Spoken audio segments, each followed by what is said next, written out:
Okay, buckle up because once again, it's time for a double dose of goodness.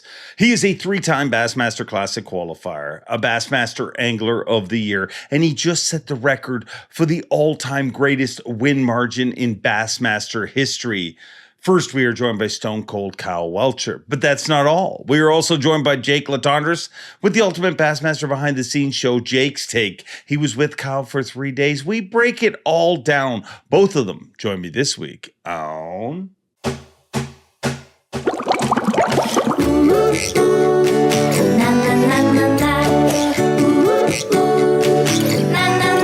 I'm Bob Cobb from the Bassmaster. Welcome to Mercer. Welcome one, welcome all, friends, family, freeloaders, fishing freaks, and of course you, my humpers. Happy hump day to all of you, and welcome into the Awkwardly Honest Fishing Podcast that goes by my last name, which is Mercer. This is the 208th edition of the Mercer Podcast, and I hope wherever you're watching or listening from, that life is treating you well. We have a great show here this week, but unfortunately, we're going to kick things off with some sad news. Just a few weeks ago, you heard me talk about Pam Martin-Wells and her battle with cancer. Unfortunately, Pam Martin-Wells has passed. Pam was quite simply the most accomplished female angler in the history of the sport. What she brought to this sport, whether it be through inspiration or education, whether it be as a competitor, as a coach, is truly amazing. And I just wanted to take a quick moment and let anybody that was lucky enough to call her a friend or a family member know that we are thinking about you. Our thoughts and prayers are with you. Pam Martin-Wells is gone, but her legacy will live on for many, many more years. That being said, we are hot off an incredible event on the Bassmaster Elite Series with an incredible champion, Stone Cold Kyle Welcher. Not only won his first Elite Series event, but he set the all-time record for the greatest win margin. Previous to him, it was Patrick Walters who had it from Lake Fork, 29 pounds, 10 ounces. Not anymore. Kyle Welcher won by 45 pounds, 7 ounces. It doesn't look right on paper. It doesn't sound right coming out of my mouth.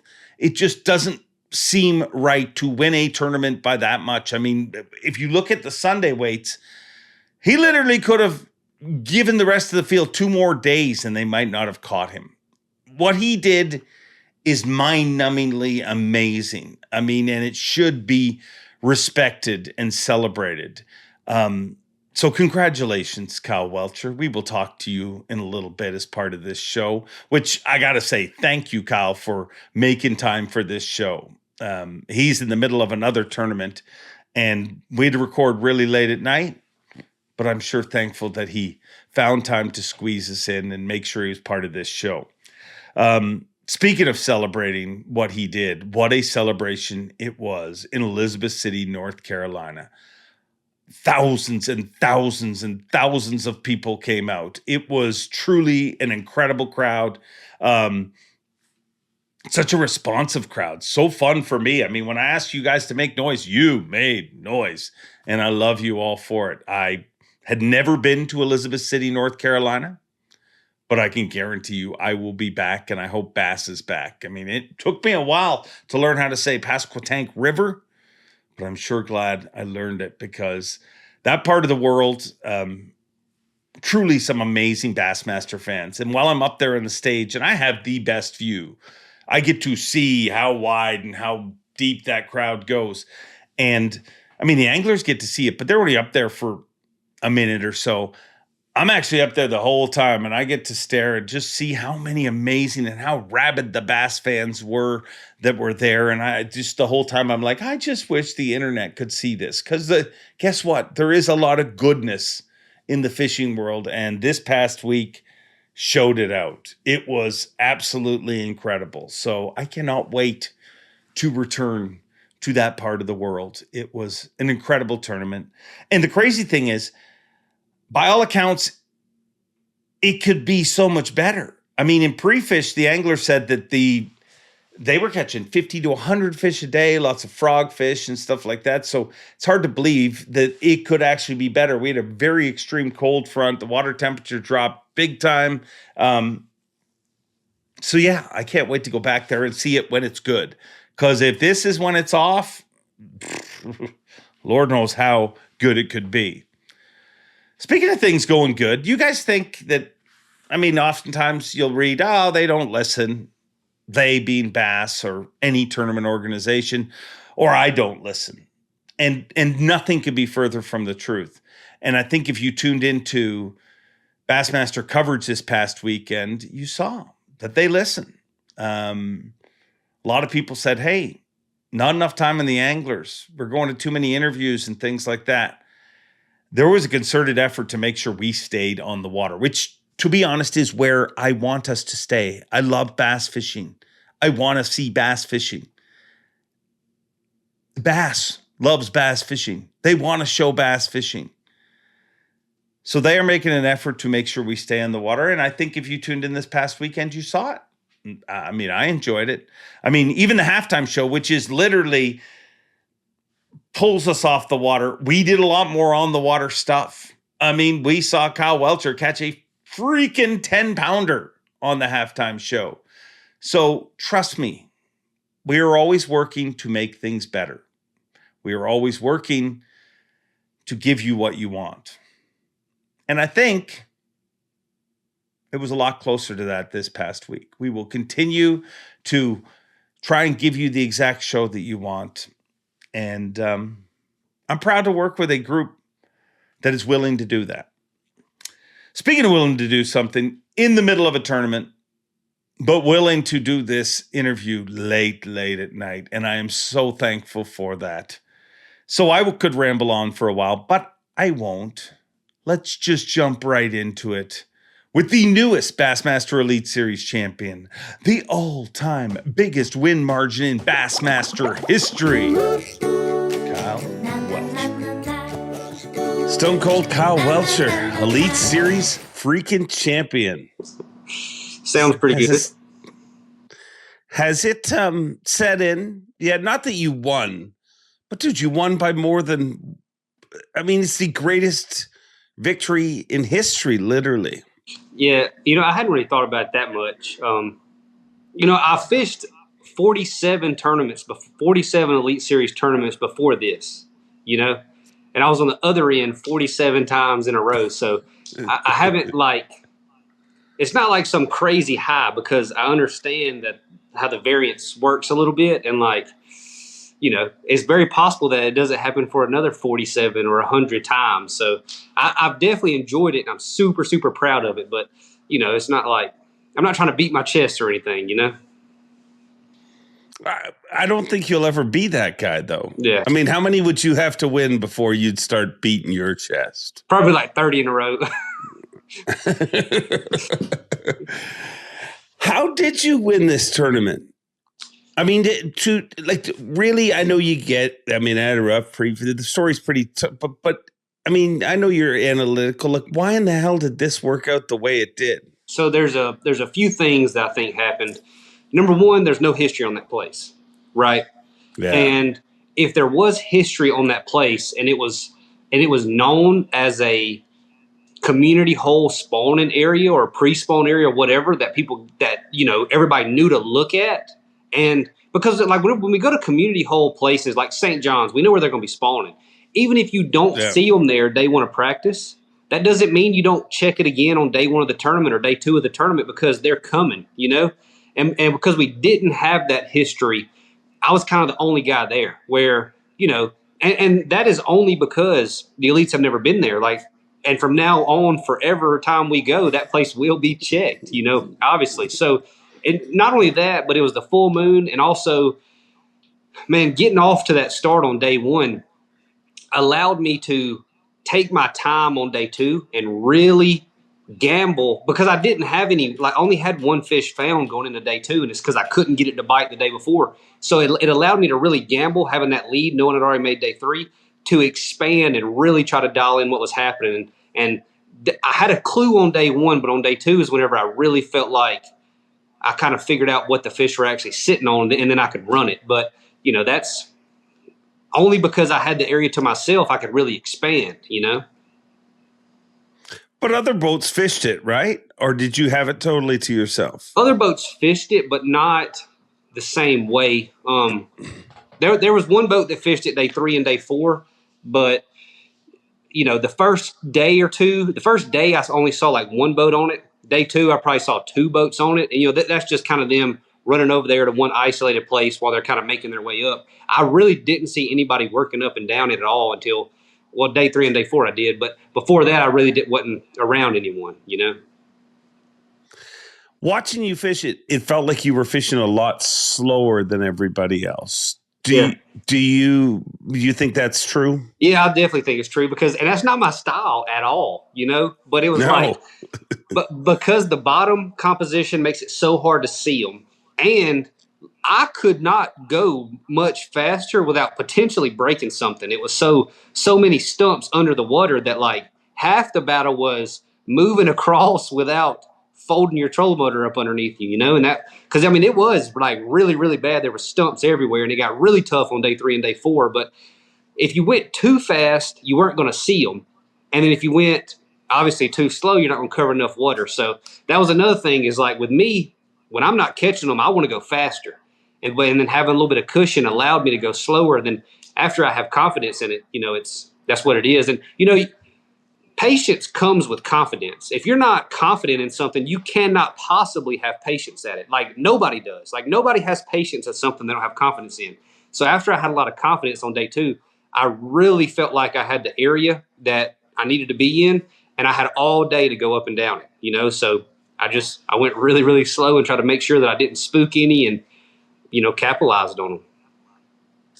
What was your actual goal going into the tournament? I hate to even say that. Okay, so before practice, I wanted to win. It was going. I love river systems. Like I had that one circled all year, but after the cold front and the wind and all that stuff, man, it was really like I just got to figure out how to get a check and make it to day 3. And I'll be honest with you, I practiced in that river day 1 and day 3 of practice. And when I got off the water on day 3 of practice, I was pretty pissed that I'd spent 2 days in that river and I couldn't figure out how to catch them. And so I fished 2 days in that river and I was going to leave it. So I was like, I wasted 2 practice days fishing here. And then I ended up fishing there the entire time. So, the expectations were pretty low going into day 1. How did you avoid it seemed like everybody before we even got there, it was going to be a story of big monster runs. How did you avoid that temptation that clearly lured in so many others? The wind was the main factor. I knew how difficult the wind was going to be to get anywhere day 1 or day 2. And look, like if you look back historically, when's the last time you remember somebody winning on a long run that's not Lake Ontario? It literally is super rare. Like second, third, fourth, top 10s, it happens all the time. But when you give somebody 8 hours of fishing time, and then you give yourself 4 hours because you made some kind of a crazy run, you better be going to Lake Ontario, because I've never been anywhere where it was that special. The last one that I remember where somebody went somewhere super special was Christie on Sabine. And he wasn't going that many miles, but it was just a treacherous run. And then also on Sabine, we all remember Mike McClellan making the crazy run. But outside of those 2, Houston, I don't really remember that many long runs paying off. So, in my mind, it's kind of a math game. There's rarely anywhere that's that special. And 8 hours of fishing time is much better than 4, 5, 6, or even 7, Is that how you make all your decisions? Like, is it almost like what percentage of your on the water decisions are a mathematical equation? I would say most of them are, but man, I'm so passionate about the sport that sometimes I just want to catch them on a frog, or I just want to catch them on a swim jig or flipping or something. So I'll push it a little bit too much, but I would say it's more on new bodies of water. Because on new bodies of water, your focus level is higher because you've never been there. You're paying attention to everything that's around you a lot more. And then so I feel like I'm thinking a lot more on new bodies of water. Whereas we go to St. John's and, I kind of know where it's about going to be one almost every single time. There's 2 or 3 different places. Well, Bill Owen found a fourth one, but there's 2 or 3 places most of the time. And, new places, I'd say I weigh a lot more. The math matters more to me. And the math is not correct. It is definitely an incorrect equation, but it's the best equation I can come up with. Why is it not correct? But because you can't prove it in bass fishing, because you don't know how many fish are somewhere and you don't know how big they are with absolute certainty. So if you're starting off a mouth problem with uncertainty, your end result is definitely going to be also uncertain, but it's the best we've got. And it's what makes sense to me. Yeah. I guess with the playing field being unlimited and the result being unlimited, it's not like cards where you're like, there's this many cards. Yep. There's only so many possible equations. The equations are limitless in fishing. Is there anything you would change about this victory? If you could? I'm not really. No, everything went like crazy good. Day one, I don't like the way that I adjusted on day one. It took me a little longer than it should have to settle down in that area. But outside of that, I feel like I, did pretty well and made pretty good decisions. Day 2, day 3, and day 4, there was no decisions left to make. I was 100% committed. But day 1, there was actually a good bit of decision making going on day 1. And I don't think my decisions were an A+, basically. I think they were probably like a C, if I had to guess. I don't think I made great decisions on day 1, but we ended up in the right place before the end of the day. So if you made better decisions on day 1, could you have won this tournament by 55 pounds? I do believe so, yeah. But wow. I mean, so on day 1, I had the bites to have 34 on day 1. I weighed in a 2-pounder, like it was crazy. Like, but I've never seen anything like it where, I mean, for the first 2 days, it was like every fish I found, over half of them were 7-pounders. And that was just unbelievable because in practice, I was like, when I started practice, I thought they had to be 12 inches. And I was like, oh, it's going to be real easy to catch a limit, but hard to catch a good one. And then somebody told me they had to be 14. And I was like, I'm not even going to catch a dang limit in this thing. But yeah, and then in the tournament, they're like 7-pounders. It was just unbelievable. You always hear the analogy, bad practice, good tournament. And you just think that's an analogy. But watching you compete in this one, it definitely feels like if you had a good practice, it might have been almost impossible to do what you did. Am I reading that right or wrong? Yeah, especially in the spring when fish are coming to you. To really have a great tournament, they need to be coming to you. And I think back to there was another area I was in where I lost 2 big ones in practice. I lost both of them back to back. And I was like, I know them were big bass, but I caught some stripe in the area. And I was like, man, I really feel like those 2 were big bass, but I lost them both. And if I'd have caught one of those fish, I almost certainly would have went there straight away first thing, or I would have went and caught the bedfish that I had found and then went there instantly. But I didn't catch either one of them. So I wasn't 100% sure they were bass. So all kinds of stuff like that turned into me staying right there, You used forward-facing sonar to win this event. And in shallow water that you were fishing, I mean, a lot of people would think you would go perspective. You use forward mode. Why? For me, I'm not very patient fisherman, and I had a hard time seeing my bait on perspective. For me, if I can't see my bait, I really, I just feel lost if I can't see my bait using that technology. So if I'm not going to be able to see my bait fall and where it's at, I would rather just turn it off. So that's why I didn't use it, because I don't have I'm not that good at perspective. For whatever reason, it doesn't really compute to me because I just can't see my bait. If I can see my bait, everything would be fine. And I know some guys say they can, but most people I've talked to say they can't really see their bait when it's on the bottom on perspective, unless it's ultra flat and smooth bottom, which we did not have there. There was cover everywhere.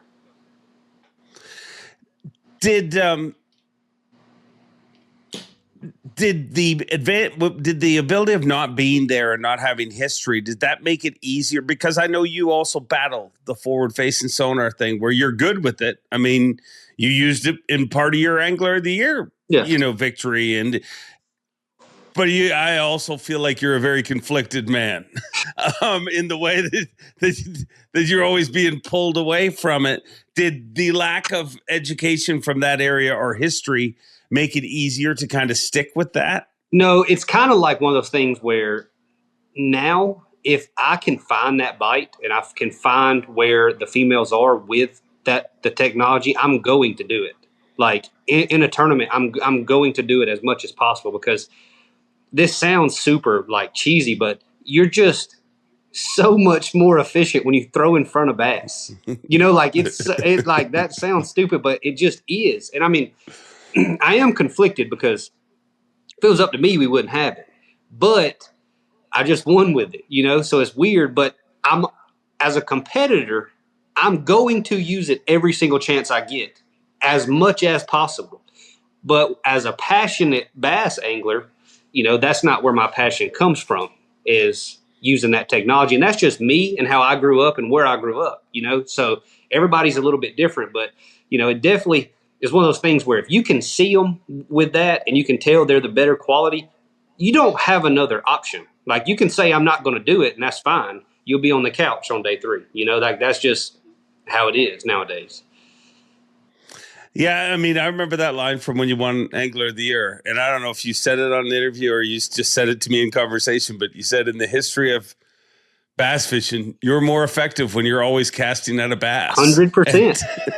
100%. Does the record mean anything to you? It does. Like, I'm proud of it, but I mean, it would have been different if I'd have had like some crazy plan going into the tournament that worked out flawlessly. And I was like, man, I just game planned and strategized, and then this happened the right way. It was kind of one of those things where I honestly felt like I was just in an area and they were just swimming to me. So, I mean, it does mean a lot that I had a lot of confidence in what I was doing, and I'm obviously pretty good at it. But, the record is, I mean, it's cool, but it's not like it's something I could tangibly control, if that makes sense. And I'm the most proud of the stuff that I can really control and make happen. And, that's not one of them. That's just kind of a result of a very fortunate week. Well, and you can't control keeping the record and moving forward. But right. I mean, I feel like, and I never say this, I always say records are made to be broken, and they are. But dude, it went from 29 pounds to 45 pounds, 7 ounces. You have to feel like, I mean, that's a record that's safe for a while. Would you not assume? I think it's safe for a while. The only way it wouldn't be is if we went to some kind of a crazy, crazy good lake, like in Texas or something, with no history. Like, I literally believe it has to have no history. Like, when Patrick Walter's done it, there was no history on what he was doing. There was history on fork. There was no history on that technique on fork. So he unlocked a whole new part of the lake. So that's what is going to happen, and it's going to have to be a place where, you're catching 120, 130 pounds, and then everybody else in the field didn't really crack the code. Like, that's what's going to happen. So it's got to be a new body of water, and it's got to have a lot of big ones in it. When in your head did you think, I'm going to win this tournament? It really wasn't until day 2, whenever I expanded and I found more of them. Yeah. And then at the end of day 2, whenever I caught 30, I went looking and I found 4 or 5 more. And I was like, I think we got enough for at least a good start tomorrow, and it will be all right. The momentum that people talk about after a victory, do you feel that now? I don't know what it would feel like, but I don't know. Maybe. We'll see. I do feel very confident in my fishing right now, my decision making, but I don't know. Momentum's not, it's hard to put momentum into words. It's kind of just like good things happening in a row. So as long as good things keep happening in a row, we'll have the momentum. You need success to have confidence, correct? you don't have to, but, and, because I get a lot of confidence from reflecting on myself and my decisions I made and, like execution and stuff like that. It gives me a lot of confidence whenever I go back and think about how I moved and the decisions I made and if they were good or bad, even when I had really bad tournaments. But a good result, it probably does trump all as far as confidence. But it's not the only way to get it, but it definitely does help. But you can't let your ups and downs be completely determined by your results, or you're going to be constantly cloud nine and then in the dumps. Like you kind of got to be even keel, and you got to find a different way to measure it, a different metric to measure it, because you're going to lose so often. Like, you can't just let that be what gives you the confidence. So you can have a bad event finish-wise and still leave it with a lot of confidence? Absolutely. When I left St. John's, I left it with so much confidence because I felt like I was so close in that one to doing really, really well. And I mean, I literally just – and I'm not a guy that talks about lost fish, but like I felt like I fished really, really good in that one. And they just didn't come in the boat. Like, that's how it felt. And I made good adjustments on day 2, and I could have had a really, really big bag, and they just didn't come in the boat. So, the result was terrible. I think I came in 69th, but I think I was in 70th. And then, yeah. Sorry, I just put that together. Yeah. And then but I felt like I made good decisions and I fished a good tournament. I just didn't have a good result. And then I've had other tournaments where like I've had good results and really felt like I fished just super, super poorly and I need to fix it. And I might have came in 25th or 30th, but I just felt like, what was I doing out there? Whenever I think about it afterwards, but you just got that one bite that was lucky, and yeah, that to me, that's way more important. And that's kind of where my pride comes from, is in making good decisions. Like that's what I want to be. I want to make good decisions. Like it's not always about the trophies. It's about, doing everything correctly. One of the things you did that's so rare is, dude, you locked one bait, one rod and reel, I believe, in your hand. Yeah. And and went fishing. And I mean, I saw you pick up the glide bait a little bit, but I feel like that was more or less just to stretch out your arms. How did you, other than the obvious that, hey, I'm just keep catching 30 pounds, so why would I mess with it? Yeah. But did you imagine that this would be a one bait derby for you? No, I didn't. Whenever we started day 1, on day 1, I bet I had 12 or 15 rods on the front deck. And then by day 2, I probably had 4 or 5. Day 3, I had 3 rods. And then day 4, I had 3 rods, but like one of them was different. It's like I had a couple of little backup, like more finesse rods, but I didn't never want to throw them. There was a couple times I'd have one of those really, really big ones, like look at a drop shot. And I'm like, yeah, I'm not catching you on this rod. And I reel it in. I flip a big rod to it. So much cooler on a big rod. 100%. Like there's nothing like when I hooked that 10-pounder, the time when I lost it, even more than the time when I caught it, like when I hooked it, it's just a whole different feeling, and like you hook it on a spinning rod and like it pulls drag and you're just holding it, and you're only holding really like 2 pounds because it's pulling, you got like 1.5 pounds or 2 pounds of drag that is pulling. And I hooked it on that big rod with like no drag at all. And it's just like, I couldn't turn the reel handle. Like it's a whole nother feeling. It's like you're hooked to a truck or something. That's also got to build your confidence to go to an event and lose giant fish multiple times, but just be like, yeah. I was amazed when we were watching live and we could see your screen. Me and Polnick were doing coverage at the time, and we're like, oh, he's going to catch. Like that 10-pounder, I wouldn't let us go to commercial break. Like my producer's like, we're going to commercial break. I'm like, no, we're staying on him because they came back so quick. Yeah. Those fish, do you think they had just come up? Yeah, I think they were super, super fresh because I fished through that area, the same area, and like I'm not going to miss a 10-pounder, I hope, because it was a huge return. And I fished through there the day before. And then that day I caught the 10, and the next day I caught a 4 off the exact same spot, So, it was just super, super fresh. But a big female like that, when it decides to guard, it is the most aggressive fish in the lake. And when they decide to get weird, you cannot make them bite for anything, and Yeah. for whatever reason that day she was super, super mad. And I mean, she bit first flip at first and I lost her. And then she bit again like 10 minutes later. So now I lost her twice. And then she bit again like 10 minutes later. So it made for a heck of a story. Today's high-tech fishing world can be a real pain in the neck, especially if you're running the wrong mounts. Beat Down Outdoors, they bring the graph to you. And they support this podcast and care enough about you to make this a short ad read. Check out Beat Down Outdoors. Now back to the show. It was awesome to watch. It's an awesome victory. I promised you that we'd be quick here today because, I mean, thank you for jamming this in. I mean, we're doing this really late at night, and I appreciate you finding a few minutes. We can get together another time and have a longer conversation about this, but wow. It's all I got to say is, I mean, it was freaking, I'm supposed to be pissed when people win tournaments like this because it makes my job harder on stage. Yeah. But sometimes just some crazy crap happens and you just have to sit and be like, wow. I mean, to win by that. Last question. Did you ever, like on Sunday, did you ever think maybe they're going to blast them, or were you just like, yeah, I'm just out here for fun today?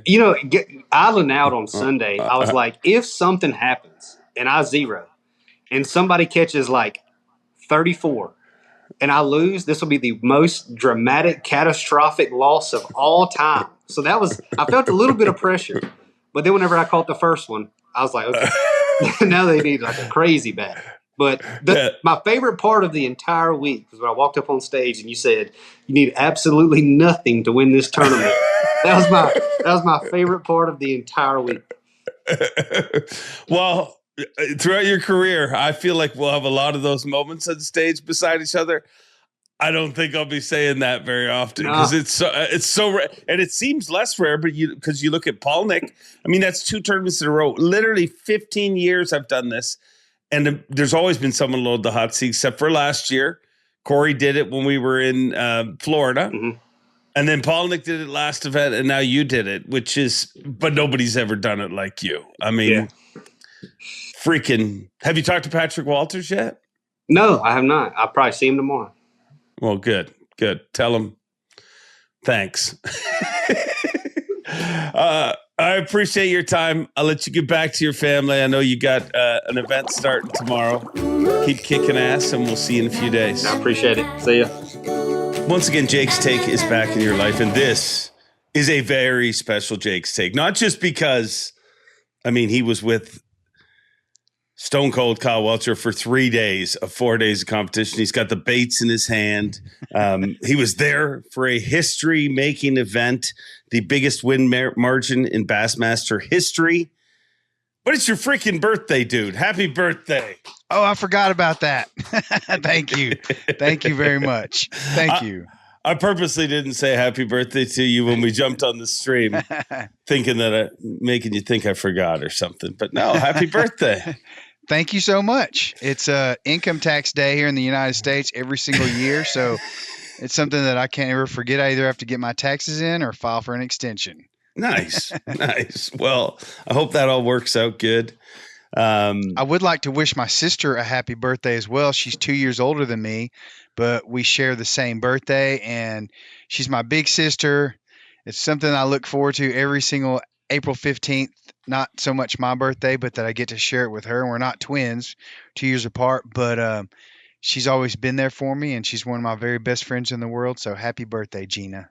Do you think Gina actually watches this show? Probably not, but that's okay.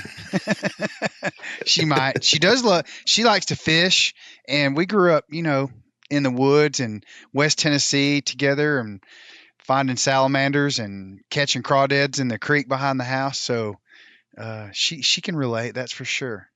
Well, happy birthday, Gina, and happy birthday, Jake. Thanks, buddy. Let him know in the comments. Blow it up. I mean, everyone loves Jake's Take, so you better love his birthday. But you had a big week. I think bass fishing had a big week. I mean, that event, unbelievable. I don't make those decisions, but I'm pretty sure we'll be back. Phenomenal fishing.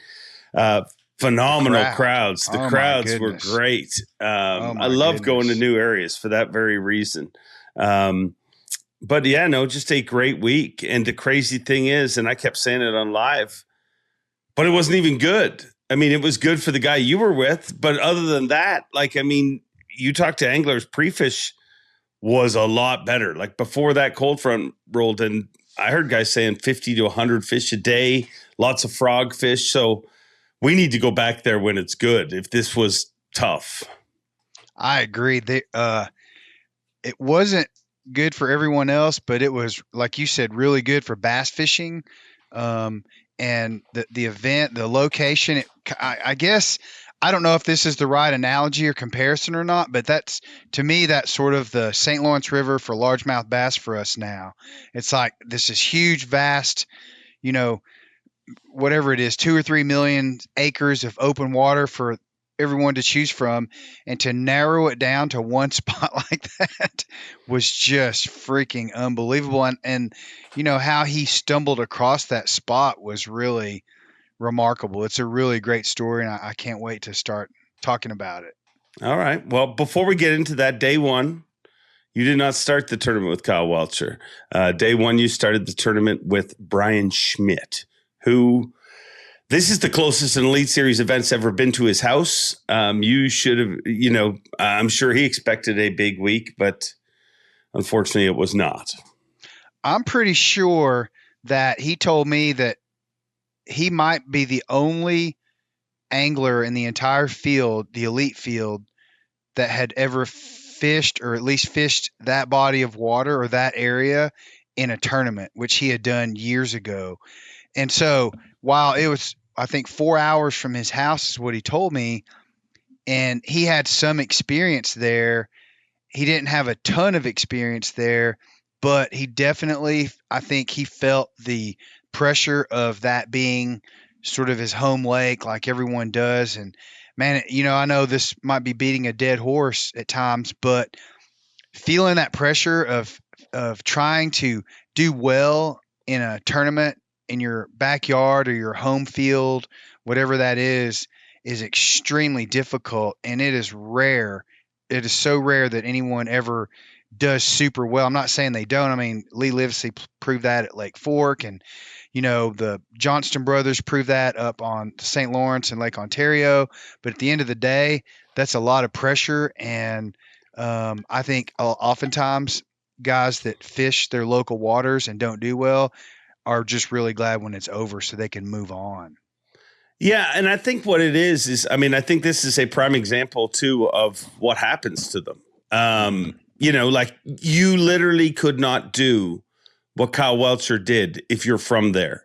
I mean, he went to an area that he had, I mean, I'll let you get into it, but you know what I mean? Like you couldn't have blocked out all of those other things and said, I am locking it in and I am not moving. I'm sitting right here.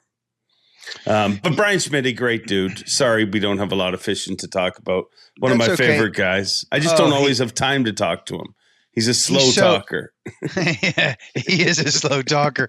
He's got, you know, he's from up there, but he almost seems like he's from the South because he's got a long, drawn-out accent, and it's almost Southern, kind of a lazy, laid-back Southern accent. But the guy is just a phenomenal human being. And I remember I gave him a big hug after day two, after he got off stage with you at weigh-ins, and, you know, he was saying goodbye to the crowd. I could, having been there with him all day on day one, I could feel the relief that he felt when he left, and he came back through. He got his receipt and was walking down the path that they had opened up for the anglers, and I ran up behind him. I gave him a big bear hug, and you know, the first thing he said was, "I'm headed home to my family. I can't wait to see them. This was a great experience. Oh my God, what a great job Welcher's doing." And he was very humbled by the whole situation. And he also said he hopes that we come back to that area. I hope we do too. That place is freaking phenomenal.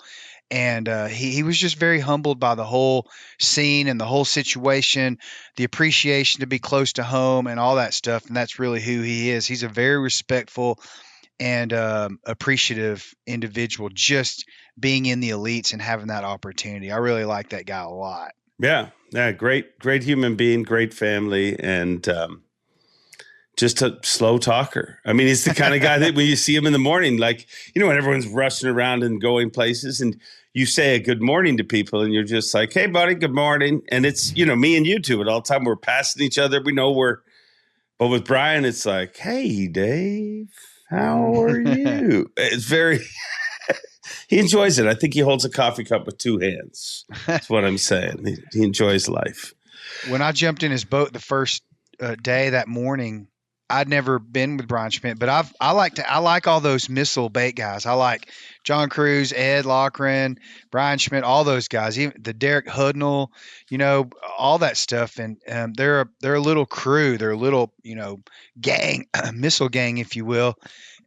And when I first jumped in his boat, I said, man, this is a first for us. And he's like 6'3", probably 6'2", 6'3". And here I am at 5'8".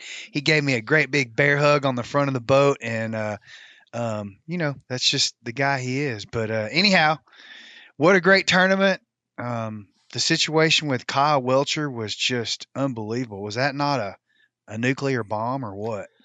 It was incredible. And before we get into Kyle, since you mentioned missile, I got to give John a shout out. Obviously, April is Autism Awareness Month. Obviously, that is something very near and dear to my heart because my amazing daughter, Cadence, is autistic. And through her, I've met so many amazing autistic kids and people.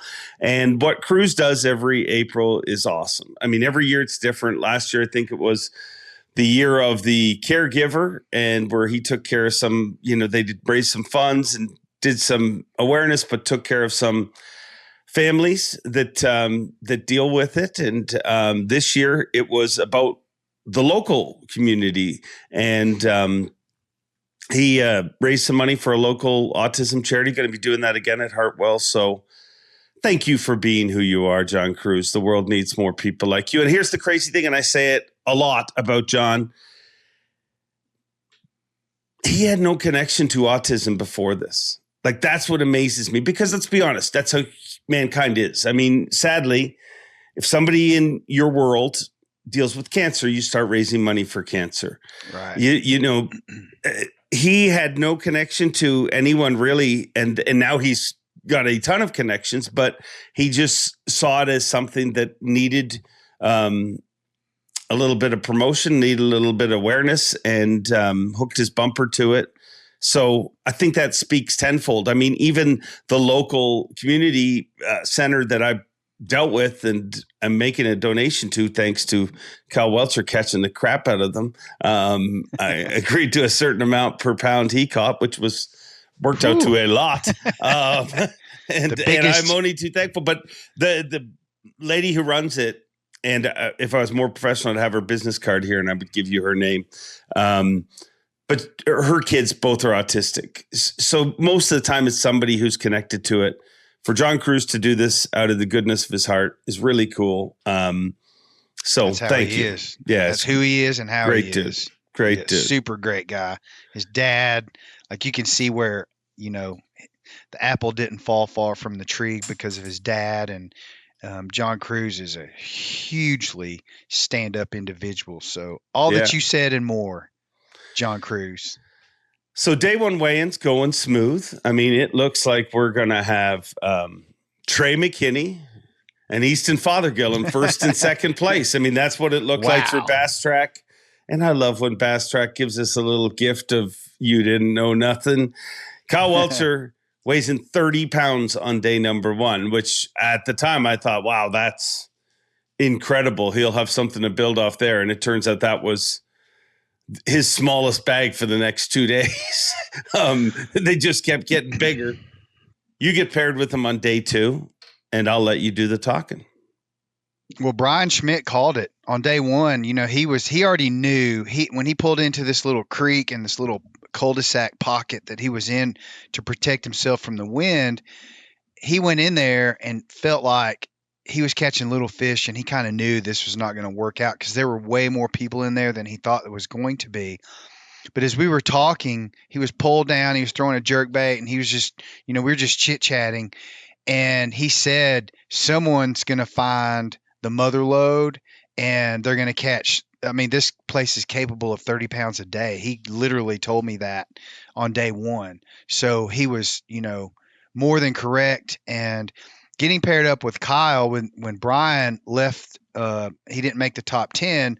I got a new pairing, and just so happens I got hooked up with Kyle Welcher, which I had been with him several times before, but the biggest, most recent time was when he won AOI, when he capped that off up on Lake Ontario. And, it seemed like a lot went wrong on the last. That's the big rough water day. Yeah. That was it. And the irony to that is, he goes and pulls off this historic tournament on the Pasquotank River. Pasquotank. Well, there's two versions of that. I'm still trying to figure that out, because Brian Schmidt called it the Pasquotank, and then I asked some locals, and they're like, "You got to get that qua in there." So, well, I go by the locals. Yeah, there you go. We've already talked about Brian Schmidt speaking. He's more like probably Pasquotank.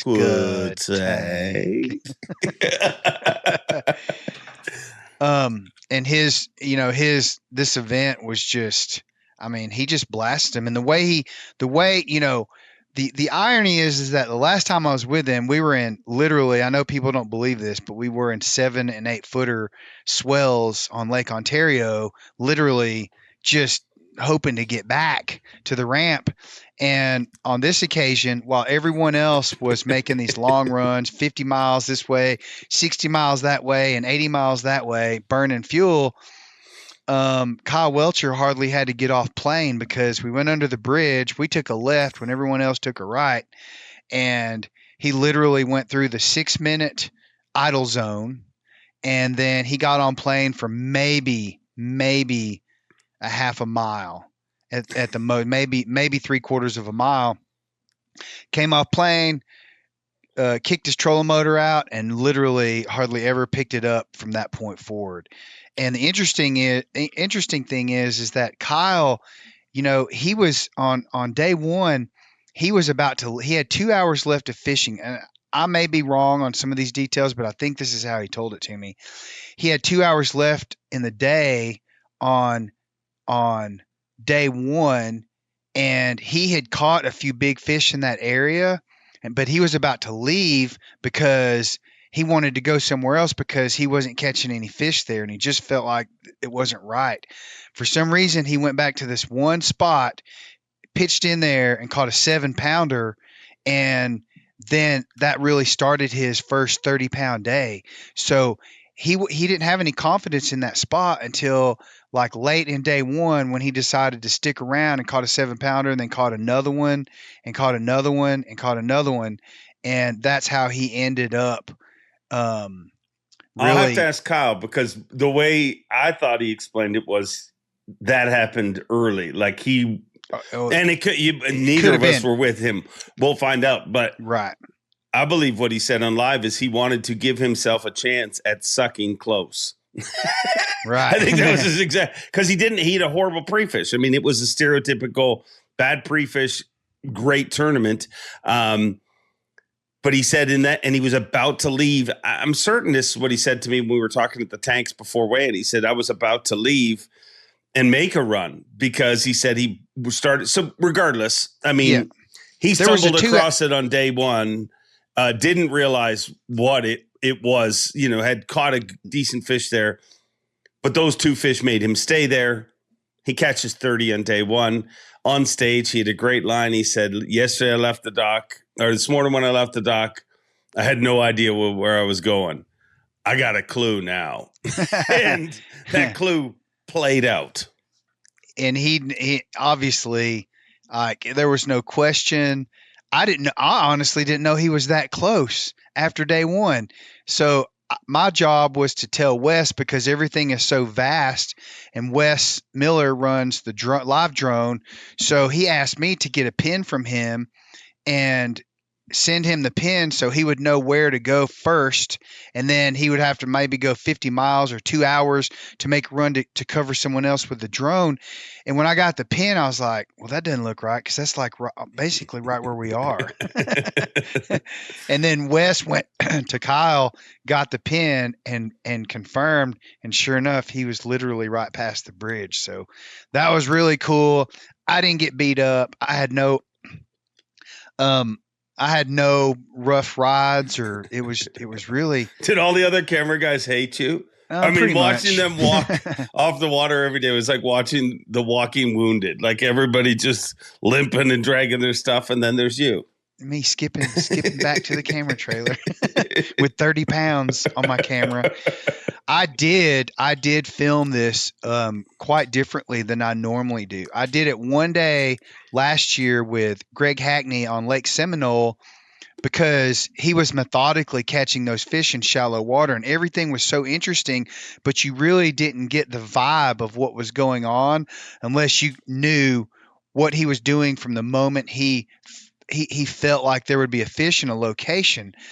And so I would film these extraordinarily long clips, like 20, 30-minute clips, holding my shot whether I was live or not, because I wanted to capture the whole story about every fish, because all these fish were so big. And it reminded me a lot of when I filmed Drew Cook win at Santee Cooper, while he was sight fishing in very clear water, and he could see the fish moving up, the fish that were on beds. He could see where the female was and where the male was, so he knew what he was doing visually. But it reminded me of that, because everything he caught was freaking huge. And it was ridiculous. It didn't even seem real at times, you know? Yeah. Doing the same thing, the shake too, nonstop, just shaking them. I mean, bed fishing, he can't see them visually, but he's seeing them, obviously with forward facing sonar, but it's the exact same. It's funny because we were joking on the live set when we're watching that. And I'm like, I remember, it's so funny how things just become commonplace. I remember editing this shake out of TV shows that I've hosted. You know what I mean? Where I'm shaking the bait and you were like, I don't know if I want to show the shake, because at one time it was a secret, and now it's just, everybody shakes their bait. And I zoom in on it. When he shake, the difference between, Drew Cook, he taps it on top of his rod. Yeah. And Kyle Welcher taps it on bottom. Not that matters, but there's a little difference there. But yeah, the sound of that tap, that and if you can imagine, for those of you that, most of you probably understand what that does, but for those of you that don't, when they're using a creature bait with tentacles and legs and stuff, and like Kyle was flipping a Texas rig, as was Drew Cook, with the bait on the bottom like this, they run a loop in their line. It's a loose line when they're tapping the rod. All it does is shake the line, and it vibrates all the way down to the end. And at the very end of that line, all it does is make the legs move, and it makes it look alive, but it's actually not moving the bait forward or backwards or sideways. It's moving the bait without actually moving the bait. Exactly, which is the whole point in a bed. Yeah. And the other interesting thing about what Kyle was doing, was like the stain in the water you couldn't see. I don't know what the visibility was down there, but it wasn't very much, because the water looked like, coffee, like straight up black coffee. And what Kyle was doing, he didn't even have his front facing sonar in perspective mode. He had it in down forward mode. And he was literally spotting fish in oftentimes 18 to 24 inches of water. And what he had figured out on day one was how to spot the big fish on beds inside the cypress knees. Obviously, he was fishing this cypress grove, and the knees of the cypress trees came way out from the shoreline. So while he's maneuvering, he had to track himself through the cypress knees to find his trail that he could maneuver through there without making a ton of noise and banging the boat and all that stuff. So that was one of the variables he had to deal with.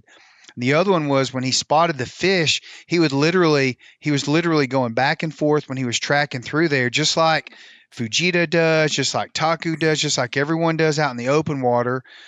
But he was looking for glow. And the new buzzword in forward-facing sonar to me is glowing, because now you heard Easton Fothergill say that about, about the fish. When he could tell how big it was, he could see when it flashed, he knew that the fish was turning around. Yeah. And I think that was one of the things that Kyle understood about what he was doing, was when he's scanning the cypress knees, he would see a fish, or what he thought was a fish, and if it was glowing, then he would stop to fish it. The other specific thing that was really interesting was that most of the fish that he caught, they weren't by themselves. They always had a male with them, but the male oftentimes was on the other side of the stump or on the other side of the cypress knee, and the female was on the other side. So he was literally having, if you can imagine, glowing footballs, a cypress knee here and a glowing football on both sides. I could see it. One was bigger than the other, so you could tell which one the female was. So he didn't have to deal with the male very often. Sometimes he would catch the male just to see if it would stimulate the female into becoming more aggressive. But most of the time, he was pitching to the female almost 100% of the time. And it also felt like his fish were fresh fish, like they had just moved in. So, I mean, the fish were not actively spawning. I mean, it takes sometimes days for that to actually happen. But I've always, in my experience, the sooner you get that female when she moves up, she's a lot more aggressive. As that process moves on, that's when you get those pesky males that will, like, relentlessly, you can catch them, let them go, and they'll continue to smoke the bait. Did you ever ask him why he wasn't using perspective mode and why he chose to use forward as opposed to perspective? Yeah, because he can't see his bait. I asked him that specifically, and he said, in perspective mode, I could see the beds. In front facing, you can't see the beds, but you can see the fish. And I think he knew as he learned so much as the tournament progressed, and he learned every single day. Even on day 4, he ended up going back to, there's like this, maybe a mile stretch, not even 3/4 of a mile stretch of shoreline cypress trees that he was fishing. There was one little cut involved in one spot, and then there was a marina, a boat dock involved in the other spot. And so he was learning throughout the whole process, and with that 3/4 of a mile or mile stretch of area that he was focused on, he expanded it every day. He kept checking the outer perimeters of it. He would go to the far left to that point where he actually caught fish during practice, and he never even saw one up there or caught one up there during the tournament. And then he would fish all the way back almost to the idle zone, which was the far reaches of the other side of his area. So he kept having to expand it, and what he found was that as he expanded it, the further away he got from that core area, the less fish he saw. So he sucked it back in, and then from that point, let's say he narrowed it down to a half a mile section, cut that whole thing in half in the middle. Then he found that almost every single fish that he caught, big fish that he caught, came from the same beds next to the same stumps. And another specific that, that he was acutely tuned into was that these fish were set up beside stumps that were out of the water. And his theory was that those stumps were absorbing more heat from what sun was out, and that it would warm the base of that stump up, and those fish were hugged up tight to those stumps. And it's like, when you experience levels of acuteness like that, then these guys are just tuned into what's going on. Like, who would have even thought that? Maybe there's probably other pros that would have thought of that, but for him to have tuned into that. And what did he catch? 13 fish over 7 pounds. Is that right? Something like that. It was ridiculous, totally ridiculous.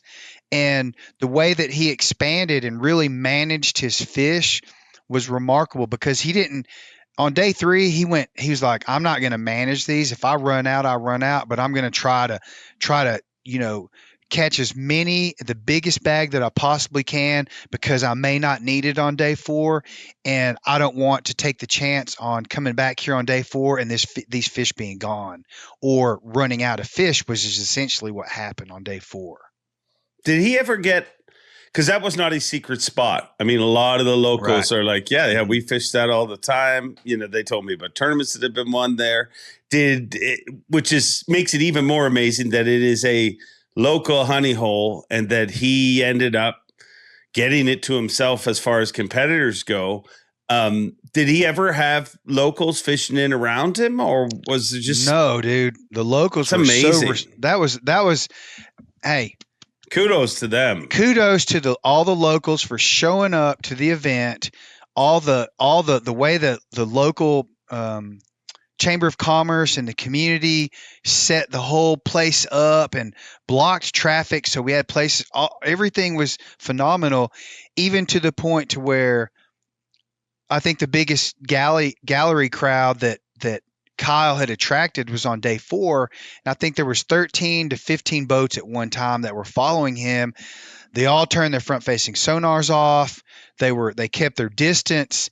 It was like a wall. Like I saw when you saw the aerial shot, it was like the most distinct wall of like, nobody's passing this wall. Those are the bleachers happening in there. These are the protectors of Kyle Welcher, and they all wanted to see him do well. Every time he caught a big one, those people in those 13 boats were cheering, and it was just a phenomenal environment to be a part of and to witness. And Kyle handled, he's humble, he's quiet, he's stoic, and I've never seen him get really excited. You can feel the intensity when you're in the boat with him, but he never gets excited or rattled or any of that stuff. But this time when he caught that 10-pounder, I thought his head was going to blow up. Oh yeah. Well, I mean, not only did he catch it, but he had it on 3 different times, twice, 2 different times. So it was like a build, like that was a special moment. Yeah, that was the cherry on top. When he hooked it once and it popped off, right? He kept fishing for it. And the amazing thing was the fish came out, he had it on, it came unbuttoned. So you think, well, you stung that fish. It's going to be, you're probably not going to catch that fish again. Like you said, that fish had probably just moved up onto that bed. She was as aggressive as she was ever going to be in the spawning phase. So he backs up, he reties. There's a lot of barnacles and wood and lots of things that fray your line in there. And I guess I should mention this. Instead of using braid, he was using 15 to 17 pound fluorocarbon. Yeah. So he was constantly. Yeah, but you can't with the barnacles, dude. The barnacles are that. It had to. I mean, I'll ask him, but it had to be the reason why. Because, I mean, if it's anything like a zebra mussel braid, you can get braid that is 3 times stronger, but it doesn't. It gets sliced by the barnacles, and that's the same with barnacles, I'm sure. Yeah, and Brian Schmidt, he and I talked about that on day 1.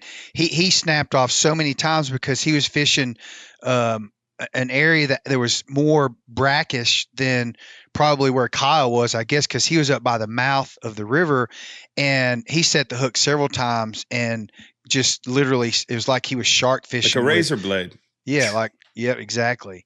And so, Kyle was really tuned in to that fish. He knew it was a big one. He kept saying it was, I think he said, this is a big one. And when he hooked it the second time, which was about 10 minutes later, he hooked it on a big hook set, and the fish swam out, right, away from the stump. And it reminded me so much, like the first thing that came into my mind was when Brandon Cobb caught that 11-1 at Lake Fork. It was the same exact scenario. The line was singing, not like braid does in the wind, but his even I could hear his line stretching and singing while the fish took off. And I said at that point, I go, dude, that might be a 10-pounder. We never saw the fish, but then it came unbuttoned. And he was like, well, how do you know that? I go, I don't. I'm just guessing because it reminded me of Brandon Cobb's fish, just the way that it ran and the weight of it and how you had to, stand your ground with that fish, all those things. Excuse me. So he keeps flipping. He backs up. He reties again. He scans back towards the log to see if that fish was around it, swimming back, whatever. And again, he had this fish on. This fish was trying to get away at this point, like a harpooned tuna. And when it showed back up, he goes, "Dude, she's back on that same exact spot." And she came back so quick though, too. Like right every time, like that's a sure sign of that this girl wants to party. That's my home. That's right. That's my seat right there. And so, he kept flipping back in there. And finally he hooked her. And when he grabbed her, it was like the whole crowd blew up. I blew up. He blew up. The fish blew up. And it was like, this was meant to be. And when those kinds of things happen, I always go back to, something Palaniuk says a lot. And everyone that wins a tournament, be it the Classic or just an elite event or even an open, when it's your day, it's your day. It's like you can't do anything wrong, and that's how it felt. That's how it felt with Welcher the whole tournament. It was just like he couldn't do anything wrong.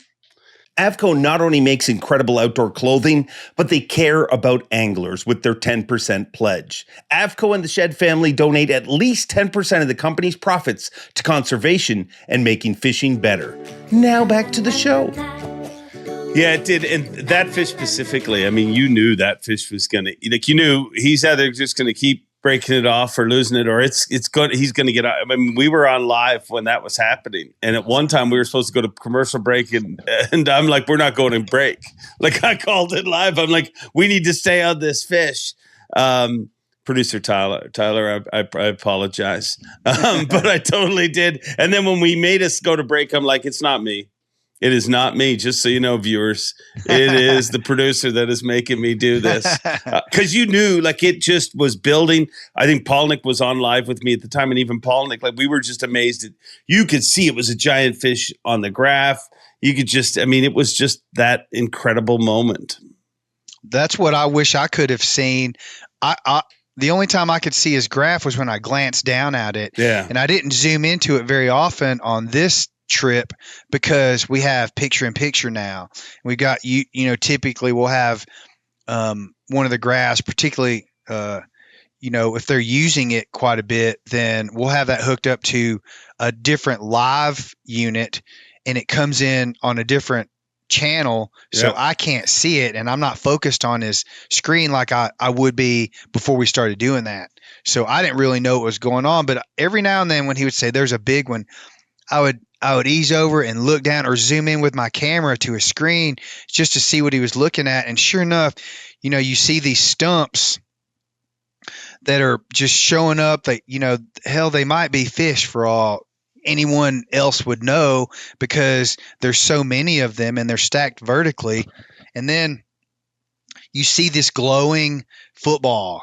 They're elliptical shape when they're facing you or they're turned away from you. They look like elliptical footballs, and then when they turn, you can see them turn and their tail. So, and one of the interesting things which I'm sure you guys saw, was when he flipped his bait in there and he was moving it on every single big fish that he caught.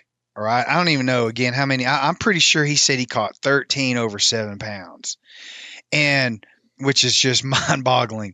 And so when the fish would go finally come out of the stump, they would always be in this protected environment of these cypress knees.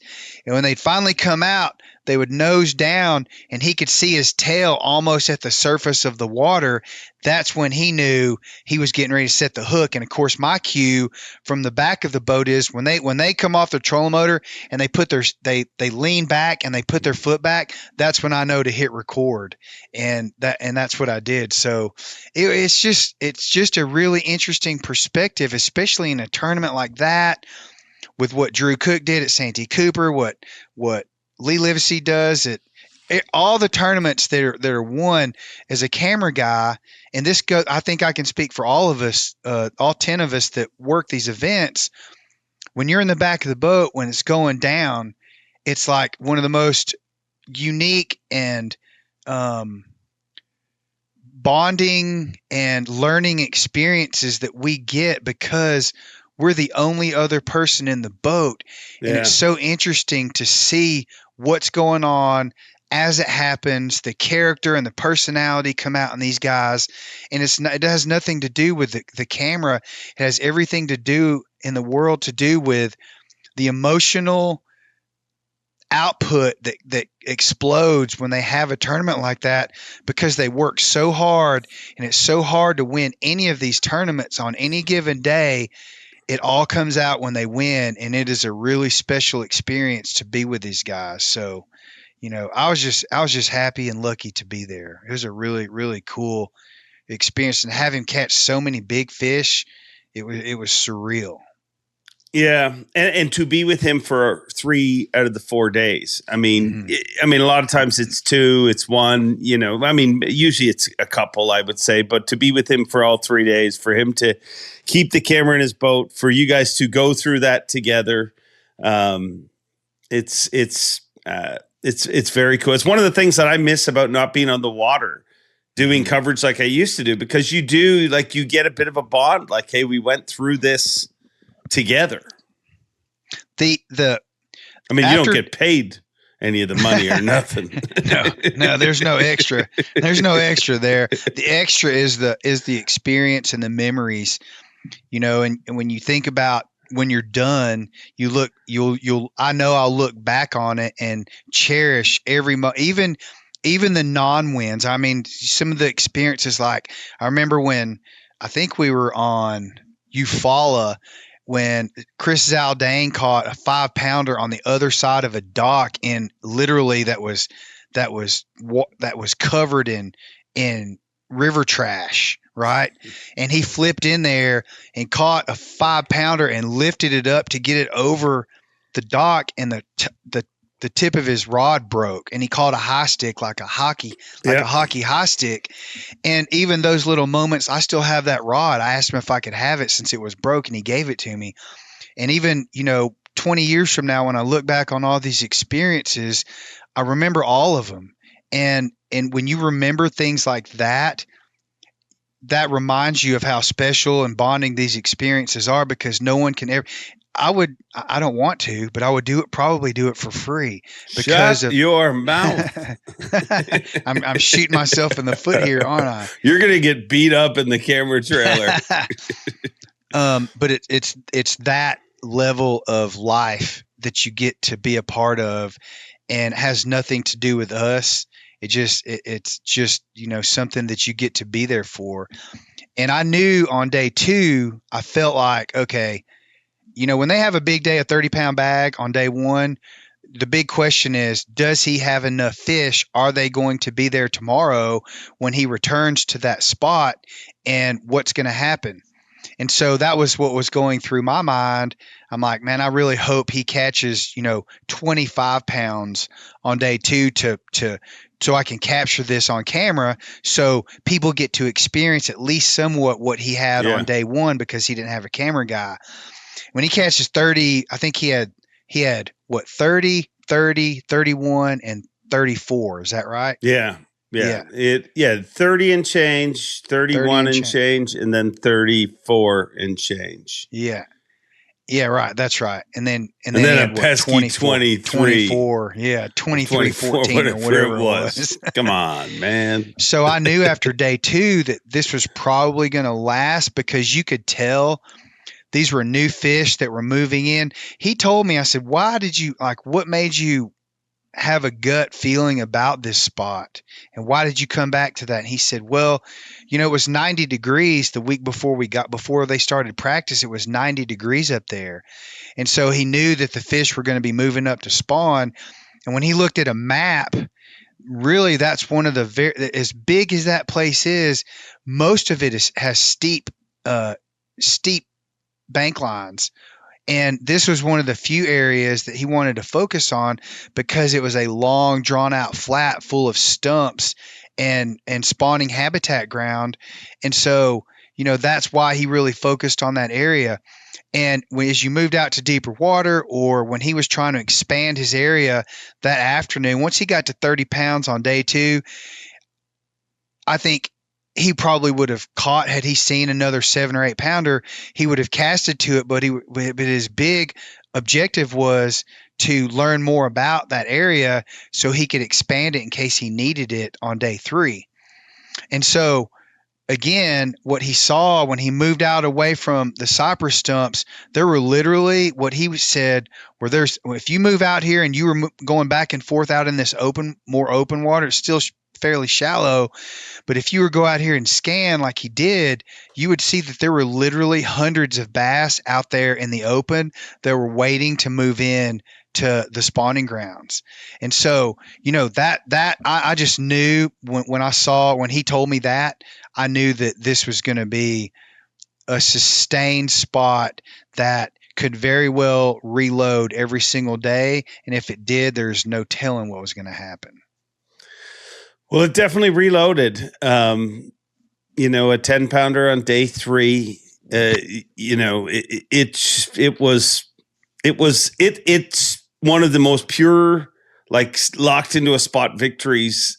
It's one of the coolest things. I think that's when a tournament angler is their most lethal. Like, what you get, and I think we saw some of that. Like, you talk to different people who had covered that same area. There was anglers who fished that area in day 1 and caught them there in pre-fish. But the fact that he had a tough pre-fish, I mean, he fished slow, like substantially slower than what I saw from a lot of other anglers. And I think, again, I'll ask him, but I think that had to do with the fact that he had a bad pre-fish. I mean, you got a bunch of guys that said they were blasting him on frogs and stuff. So if you've done that 3 days before, when you show up, you're like, hey, I'm still going to fire frogs through here and still move quick. But when you're, struggling like he was, allegedly, did he fish as slow as it looked like? Like, from me doing coverage, it looked like he was way slower than anybody we were covering.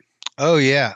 And I think, what I said this one time in the boat, that what he was doing with front-facing sonar in that shallow water is what Greg Hackney does with a chatterbait or a swim bait. I'm sorry, or a swim jig, or a spinner bait.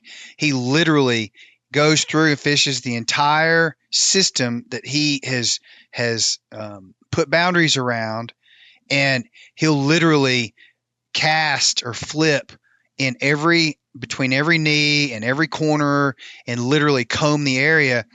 And I think that's what Kyle was doing. And I'm going to say this, hopefully not opening a new can of worms, but as the forward-facing sonar technology continues to play a part within the boundaries of these events, they're going to continue to integrate this technology and the system into traditional techniques. And all they're doing it's almost like every single tournament when someone wins doing something different, all it is a refined technique of old school and new school mashed together. And that's what, obviously that's what Kyle was doing. I thought it was fascinating, and he had to fish slow because these fish weren't swimming around. Once you got into the spawning area, he couldn't just haul ass through there, on 10 power on his trolling motor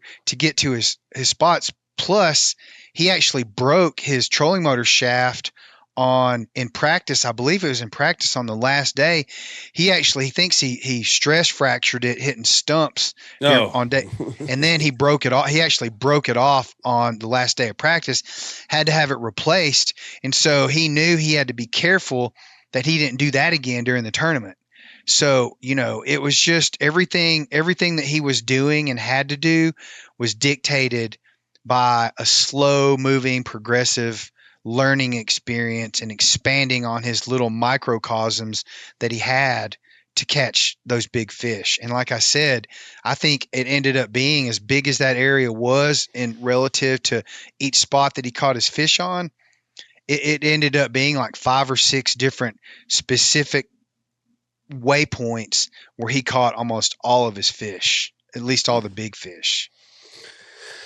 The speaking of trolling motor shafts, a special shout out to the service yard. The guys who the service teams that travel around, they worked incredibly hard. It was ridiculous because there was a lot of trolling motor shafts and things broken because, like you said, the color of the water. It's dark. You can't see, and you've seen boats up on stumps. No matter how hard you tried it. Funny story on day one, and I got to tell it. Emil Wagner, great dude. Winner of the Pro-Am at the Classic. He told me, so you imagine if you're in the service yard, you're trolling motor shafts, props for motors. Like there's a lot of damage is done in a big water like this, and especially with it. So they're working overtime. And then Emil Wagner on day one, when those guys were there to gosh knows what time at night, Emil Wagner goes to load his boat, forgets to pull his trolling motor up. Oh, no. And breaks the shaft loading his boat. Oh, no. I don't know what he did. But when I talked to Joby from the Minn Kota service team, he's like, any other time, he said, I would have laughed at it. But he said, I'm like trying to keep up with actual damage. And then somebody does something dumb. But we've all done it, Emil. We've all done that. Well, not that. I haven't done that. No. But we've all done dumb things. Correct. Yeah, people just, trash their rigs and they were making those big runs. I didn't get to go out on that big water, thank goodness. But from everything that I had retained from the camera guys that were coming back each afternoon,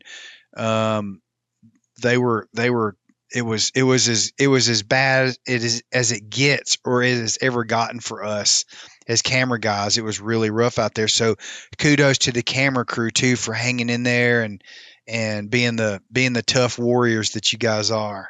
Yeah. It was the most popular thing said on stage day one. I got to go to the service yard. It was funny though, because people would be like, my such and such ran real smooth. Everything ran perfectly.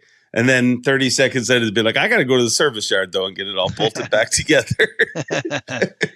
The most amazing thing you said that stands out to me that kind of shows how next level Kyle Welcher is to pick up on the fact that most of the fish that I'm catching are stumps that are out of the water. And I believe it's because those are heating up. That to me, like you realize I could fish that area for a month and catch them for a month before I would put together that I'd just be like, well, maybe the ones that are out of the water, I'm fishing better because I know they're there. And I would never put that together. So that is amazing to me. Remarkable variable to be tuned into.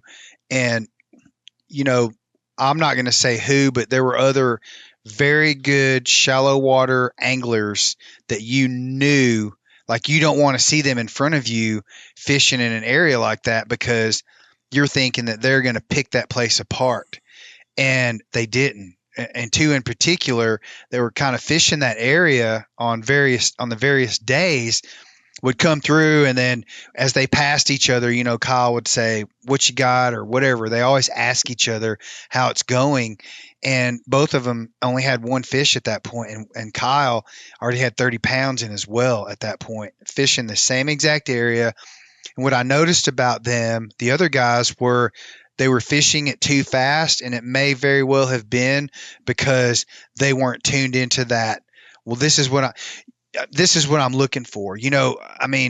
Almost every event when the winner reveals his thoughts or techniques or acuteness of what, he was focusing in on, it's almost always this common denominator. Even, if it's just a twig or a small patch of cattails growing isolated away from everything else, or whatever, or one rock here or one rock there, or a blowdown that looks like this instead of this.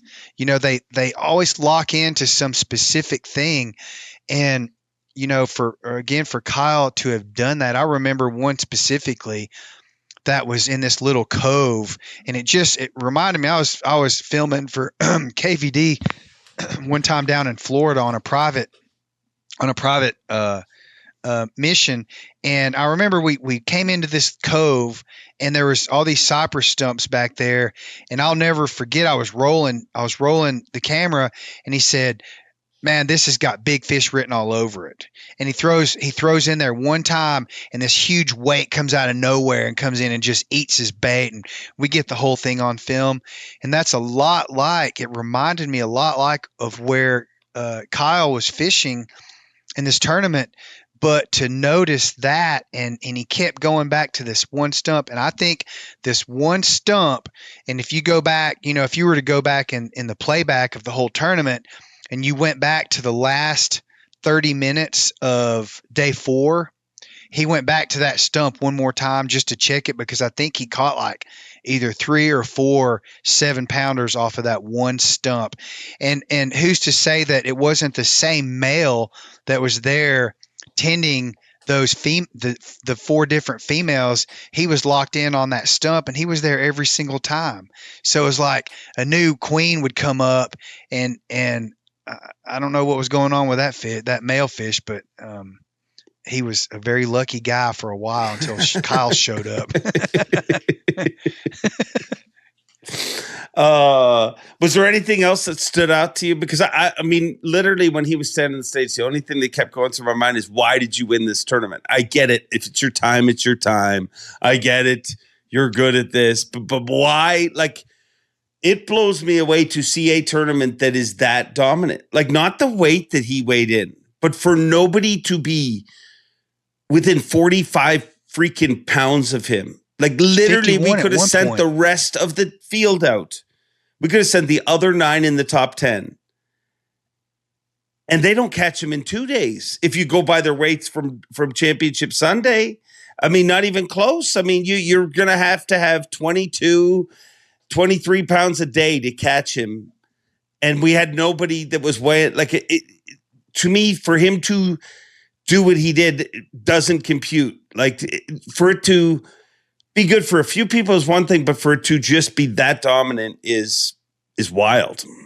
I mean, the numbers that you just said, 22 and 23 pounds, he was 45 pounds plus some change. That was his gap, his winning margin between his weight and second place, right? And so he not only lapped the field once, he lapped them twice, because it would have taken, on average, it would have taken them 2 days to catch up to his final weight. So it was remarkable. And I covered Caleb Kufal at Guntersville when he won by 17 pounds. Yeah. And that was I didn't get to cover Patrick when he set that 29-pound record, but being in the boat with Caleb Kufal, he couldn't do anything wrong, and everything he caught was 3, 4, or 5 pounds, and it just kept adding up. And then someone would catch up a little bit, but it was like, one of those football games where you think a team's coming back, and all of a sudden the team that's winning by a large margin steps up the gas and scores a touchdown and a field goal ahead of everything that the other team can do well. The winning dominant team would do 2 things to spread that gap out. And that's what Kyle was doing. It was truly, when I looked down at one point at Bass Track on day 4, and he was 51 pounds ahead. Kyle said he obviously didn't know all that, because it's off limits. But I remember him saying to me, he's like, can you imagine if someone caught 45 pounds and everyone else caught 30 pounds today? And all I could think of in my head was, dude, don't even worry about that, because you're so far ahead right now. Like, we could literally go get pizza and a beer and it wouldn't even matter. But to his specific goals, every tournament like that, which is rare, there are multiple goals that set themselves up and tee themselves up to accomplish one at a time. So he pretty much knew he was going to win without even catching one on day 4, especially when he caught a 4-pounder, and that kind of set his mind at ease. They're going to have to catch 29 pounds or whatever, 29 pounds to catch me. Then when he caught his next goal was to get a century belt, because he was 4 ounces away from a century belt up on the St. Lawrence River 2 years ago when so many people were set up to win the century belt and we gave so many away. He was 4 ounces off. So that was another goal of his. And then once he caught the 7-pounder to make it 11 pounds and 2 fish, I remember him saying, well, now I've got my belt. He's holding the fish up. Now I've got a belt. And so then he started thinking, well, I'm just going to keep catching them to see, we talked a little bit about the all-time weight. I remember texting you at one point, what is the all-time weight? For some reason, I thought it was that Falcon Lake, 145 pounds. 132.8. 132.8, yeah. And you clarified that for me.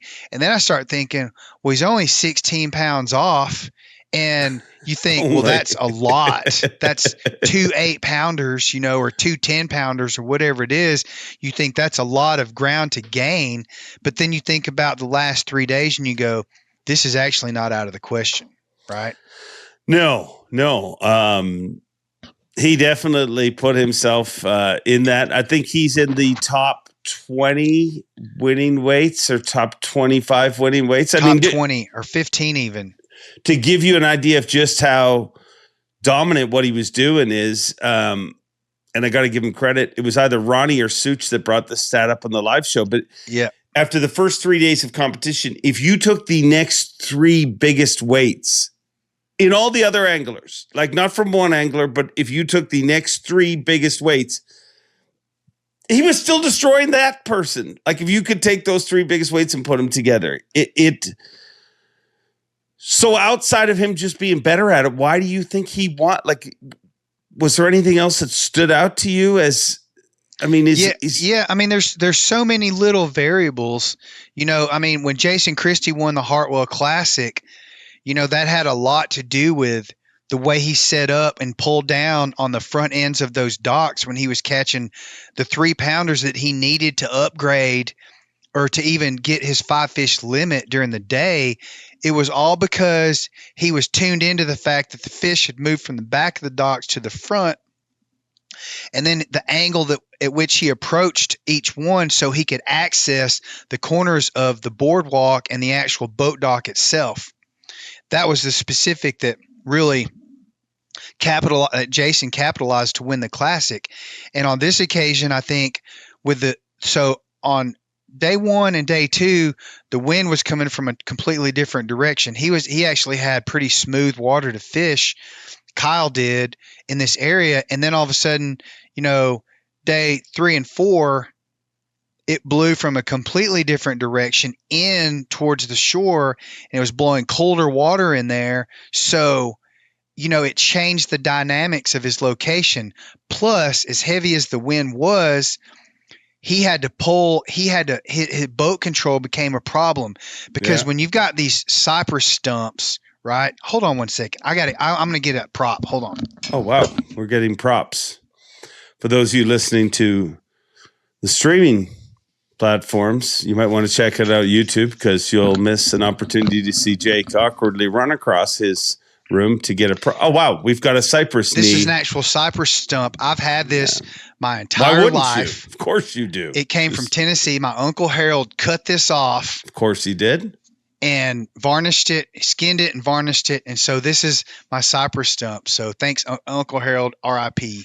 But with the fish sitting on both sides or in the middle of these cypress stumps, for him to be able to come in and angle his boat so that he could actually see the fish on his graph had to be really specific because if he set up on this side of it, if he's over here and the stump's here and the fish is over here, he couldn't see the fish, nor could the fish see his bait. And what was so important about that fishing in that stained water was him being able to see that fish tip down, nose down, see that the tail splashing at the surface, understand that fish was about to get the bait. So it was imperative, 100% imperative, that he could see what he was doing on his graph. It's almost like, microscopic surgery where there's a doctor in there fixing a tendon in a knee or whatever it is. He's got his magnifying glass on so he can see exactly what he's doing, because it's so minute and microscopic that the precision of everything that he was doing had to be just right. His bait had to be in front of the fish, and then when he tapped his rod, everything had to be right. When he didn't do it unless he didn't do it. He did nothing blindly. Everything was calculated. And I think that, to answer your question in a long roundabout way, that's why he won that tournament, because he was tuned in to the micro details of that type of fishing that it took. And to me, it's old. Like I said before, it's old school mixed with new school, but that makes it new because I'd never seen anyone do that before. I've run a Yamaha outboard for over 30 years. It has got me home safe each and every time. If you enjoy this podcast, remember, Yamaha supports it and they care enough about you to make this ad read very short. Now back to the show. Yeah. The other thing about this tournament I guess it depends on what way you want to look at it. There's a bunch of people saying, he's bed fishing with forward-facing sonar and this. Number one, are we to the point where we're just going to use Velcro hooks? We are bass fishing. We're fishing. Remember, we're fishing. Right. You're jamming a sharp object on a fish's face. We are fishing. You're legally allowed to fish. It's no different. And if you're totally against bed fishing, you get a pass on this because that's what you're against. But I also feel like we're all bed fishing whether we know it. If you fish in the spring, you're fishing for bedders, you're fishing for fry garters. Just because you don't know it doesn't make it any different. The tool just allows him to be more precise with it. But what really also stands out to me is the people that are saying, well, this, the fish don't stand a chance. You saw how dialed he was and how hard and how much commitment he had to make to catch those fish. Patience. Of the 102 anglers in the field, 101 of them have forward-facing sonar. 180 of them were trying to do exactly what Kyle Welcher was trying to do. 70 of them, I don't know what the number is, and they didn't do it to the level that he was doing it. It's nothing is a give me. Just because you can see it doesn't mean sometimes that makes it harder. Because you can see not it. Sight fishing, though. In that situation, that's why he was able to lock down. But I'm just saying it's not a gimme. Yeah, that's true. And I'm going to say this too. The more I hear this isn't fishing, and the more experiences that I see that are integrating old school with new school, the more I disagree with the people that say this isn't fishing. And here's why. Because, like you said, it's still fishing. They're still casting to a fish. Yes, they're casting to a fish that they know is there. They do. But, and that offers them the opportunity to sustain their patience, to continue fishing for that fish, to catch that fish. But a lot of times, and I wouldn't hesitate to say most of the time, it doesn't always work out. Bed fishing, it's different, because whether you're sight fishing or you're using front facing sonar like Kyle was, or Drew Cook did at Santee Cooper, you're still seeing the fish. You're looking for behavioral patterns and specific locations that allow you to be patient on those fish. And eventually, if you piss that fish off enough, she's going to bite. She's just going to pick the thing up and move it just to get it out of her way, right? That's what pregnant women do. They clean house. Oh boy. Right? Okay. Hey, I said it. And I've got 3 kids. And so, but again, what he did, you can say all you want. That's not fishing. That made it easy. Those fish didn't have a chance. But I'm telling you, as the only other person in that boat for 3 days that watched him do that, and this bleeds back into all the other anglers that I've covered fishing with front-facing sonar, even when they discovered those pelagic fish on Champlain, that blew my mind. That totally blew my mind what they found out there. And then watching Kyle do what he did blew my mind, because it takes intelligence. It takes even the same intelligence it took Rick Clunn to figure out everything that he did way back when. It took the same intelligence that it took Kevin Van Dam to separate himself from the other anglers in his era at that time. Kyle Welcher, and there's several guys, a lot of them, that have this super acute intelligence level that allows them to see or do different things and try different things that has nothing to do with front-facing sonar, other than where that fish is and kind of how he or she is acting. But you still have to discover a way to catch that fish and develop a creative technique to be able to accomplish what he did. And I see it. I mean, and you do as well, and a lot of people do. Half the the crowd does, and the other half doesn't. They don't want to understand that, and I get it. You don't have to love that, but I'm telling you, it takes more than just seeing the fish on forward-facing sonar to be able to catch them, and to catch them consistently. To catch 7-pounders, 20. Is that right? We'll have to look that up, and you'll have to ask Kyle when you interview him. I believe he said he caught 13 fish over 7 pounds. Would that mathematically be correct? Why are you asking me? I don't know. It's just mind-boggling that he did that the way that he did, and for people to try to discredit that, to me, it's just, we're on that ridiculous soapbox. Well, he's well on there, because 7 times 10 is 70. Mm-hmm. I mean, he weighed in 117 pounds. So yes, your math is probably correct. But hey, listen, people will discredit it all they want. I mean, the world discredits everything nowadays. That's how it is. And listen, this isn't something new. I mean, there's part of me that I've been pushing and will push that I'd like to see part of turn a limit to forward-facing sonar, just because I want to see the angler tested in different ways. I don't want it just to be that. But forward-facing sonar has allowed him access to something that he didn't have access to before.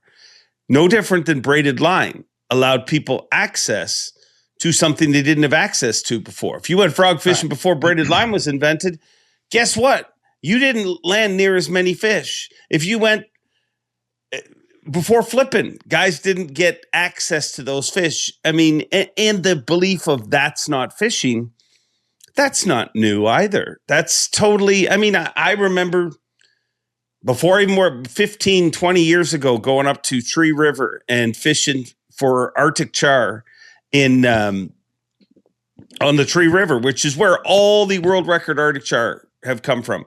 But I went there on fly fishing week. I didn't think it was a big deal, but I found out from some fly anglers that it was a big deal, because it was super windy and they were trying to do their thing, and wind is the enemy of fly fishing, and it made it very difficult. And I was whaling 50-pound braid with a spoon and hammering them. Those guys said that wasn't fishing. It's not fishing that they're used to. It's not traditional the way that they are. But if you don't respect what he's doing, I mean, that's, again, your prerogative and your choice. I think it's amazing for him to, and if it was so easy, how come 101 other anglers didn't do what he's doing? I mean, how come he was that far ahead? But yeah, no, I think it's amazing. I think he's an amazing angler. Super intelligent guy. Like, there's a different level of thought process in, people like that. And that's why he does so well. And it's amazing that was his first blue trophy. He's been close so many times. He had a second place at the Classic. He's always been on that cusp of winning and doing great things. And I remember him telling me on, after day 3, as we were idling back to the boat ramp, I remember him saying, "This never happens to me. Like, this has just been, I don't want it to end. that was, and when you hear an angler like that say something like that, which he's a fairly non-emotional individual, fairly stoic. Yeah. When he says to you, I don't want this to end. At that point, yes, the money's great. Yes, the trophy's great, and all that stuff, all the things that come with winning a tournament are wonderful, and that's why they do it, as a job. But when they say something like that, that the experience means something to them, because they don't even do that when they go out fishing for fun, or when they were younger, before they were tournament pros at that level.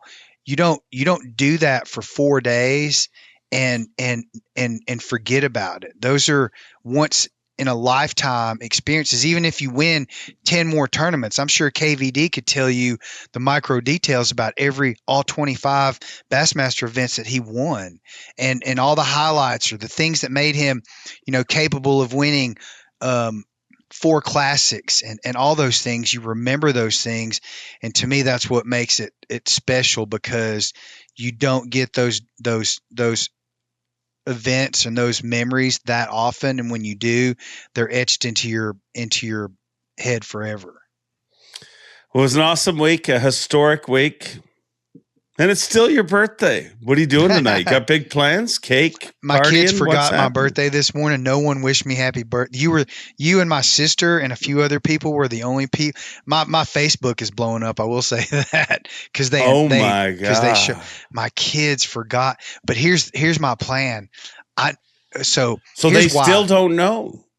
Like, they're in school right now, and they still haven't. Their minds are on their birthdays. My youngest daughter, her birthday was April 7th. My son, Walker, his birthday is April the 20th, and my oldest daughter's birthday is May 24th. So they all have birthdays, jammed up into this spring here, and so they're focused on their birthdays. And I thought it was funny because, I got up and cooked them breakfast this morning, and they always say thank you. My kids are very polite and generous. They said, "Thank you for breakfast, Dad." And as I was doing their dishes, I'm thinking, it's really funny. Not one of them remembered that today is my birthday, and I'm going to keep it that way, because tonight, when I pick them all up from their sports activities after school, I'm just going to go to a restaurant, and I'm going to pick the one that I want to go to, instead of asking them which one they want to go to. And I know Walker, he's going to say, "Why do we have to go to the one you want to go to?" And I'm going to look at him and I'm going to say, "Because it's my birthday." I've already got this all planned out, buddy. Wow. Well, I look forward to seeing how that works out. I mean, it actually makes me feel good about a dad, because I hear all these things that your kids are doing. I mean, they run triathlons before they go to school. Everything that they're accomplishing, it's good to know that even your kids screw up sometimes. we all have the selfish us and we, right? We all think about ourselves at times, and their children. And I know that's kind of a dirty trick I'm playing on them, but at the same time, it's, there's everything you do for your children, right? You're a dad. Lesson. They'll never forget. Everything's a lesson, and every time you react to something they do, if you're a parent and you care about your children, you tee it up for a lesson, and that's what I'm going to do. A lesson, evil lesson, but hey, Kyle Welcher gave everyone a fishing lesson this weekend. He freaking did. Goodness, dude. He did. I was going to say this too. You always hate it when someone dominates like that, because there's no competitiveness in it. Yet at the same time, you love it when someone does something like that, which is rare at that historical level. But when the Caleb Kufal, or when someone just dominates a tournament like that, there's something about it. I remember going out, leaving the dock on day 4, thinking to myself, he hardly has to catch any fish to win this. And while that might be boring for some people, others are going to tune in, because this is a Kyle Welcher it's show. History. I mean, you're making history. And I get it as the guy who does the weigh-in. I mean, I like it to be close. I mean, the Bill Lowen win at the beginning of the year was awesome. Awesome. But how weird is it that we, like last year, when Corey won on the St. John's River was the first time in the 15 plus years that I've been doing this that we did not load the hot seat. He didn't need to fish on Sunday. Then Polinek at Okeechobee does it this year. And now we've had 2 in a row where somebody didn't load the hot seat. So incredible finishes, an incredible week, an incredible event. And it's going to be an incredible birthday for you. I promise. Please, folks, build him up in the comments. Poor kids didn't remember it was his birthday, but God. My kids didn't even remember. Hey, I want to say one other thing. Speaking of kids, watching Kyle and Hunter, his wife, and their son, what's their son's name? Why do you ask me that? I don't know. I don't know. I forget. I mean, we could have been fine. You could have just said, watching Hunter and Kyle and their child, we could have been fine. Their son. You put me in the spot and made us both look like idiots. Someone made a comment on, I don't remember what post it was yesterday because there were so many populating about Kyle's win, but someone made mention of, his family and how he reacts to his family. And having, known Kyle, now for 5 years, this is his 5th year on the elites. When you see, I want to say this is about Hunter. Okay. And to me, this is important because this is a whole nother variable in the success of anglers, is having a marriage and a relationship that supportive of what you're doing. Baby Link. What? Link. Lake? Yeah, Link. Oh, Link. Like Okay. Lincoln? Link. I Oh, don't Link. know. Link. Yeah, Link. There Okay. it is. That's his Sorry. son's name. Yeah. So watching him interact with his son at the boat dock before takeoff is one thing. His son's as cute as he can be. He looks just like Kyle.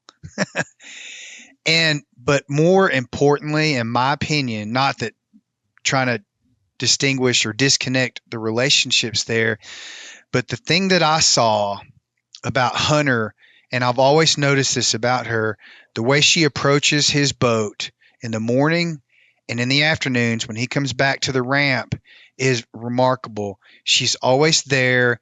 Her eyes are glowing. She can't take her eyes off of Kyle. She's so invested in what he's doing as a wife, a supportive wife.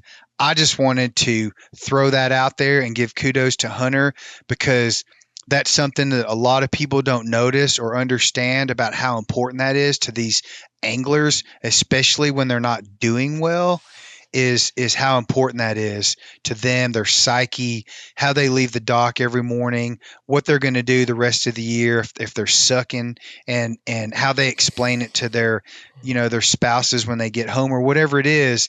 Hunter is doing it the right way, and I wanted to point that out because it's something that I notice every time I'm around them. Yeah, they're an awesome couple, truly a team, and congratulations to Stone Cold Kyle Welcher. Yes, that was awesome. Is that your first W of the year? On the elites? On the elites, yes. Yeah. Yeah, you had one in the opens, right? Mm-hmm. On Kentucky Lake. Yeah. And then this was my first win in the elites. So it felt good. It's always, the experience is unbelievable. I don't know how many wins I filmed, but every one of them are special. And this was especially special because of the number of big fish that Kyle caught and how he did it. So thanks, Wes, and whoever else. Wes Miller makes the assignments, and I had no say in that. I just got my assignment on Thursday night after weigh-ins, and I was happy to be with Welcher again, and obviously really, really happy, grateful, and thankful that I got to be a part of that this weekend because it was remarkable. Well, thanks, Wes, on behalf of me, too, because you make this podcast cooler when Jake's that with went the way winners. better, didn't it? Yeah. Than to have to make shit up. We would never make stuff up. So what are we going to talk about today, Mercer? Hey, let's talk about the win. Well, it was a special week for Kyle Welcher. You make this show special. I appreciate everything you do. Happy birthday, dude. And we'll see you soon. Thanks, buddy. Appreciate it. Bye, everybody. Pay your taxes. Tax advice. That's why they tune in. So that's it. That's all. We got the tournament winner, the record setter, and his camera guy that was with him for 3 days. I don't know how I can do any better than that, but I think it was a pretty stinking good show. And hopefully you agree. If you do, make sure you leave thumbs up, leave a comment. And also, that's for my YouTube listeners, but also those of you that listen in the streaming services, we need to start blowing that up with ratings. If you can, please leave a rating, please leave a review. All of these things, you know what they do. They help stroke the algorithm. And when an algorithm is happy, well, this show is happy. And when this show is happy, hopefully you watch. Until next time, enjoy being, and as always, hey, Bob Cobb, take it away. Thanks for watching. Please like, comment, and subscribe, because Bob Cobb of the Bassmasters told you to. You hear?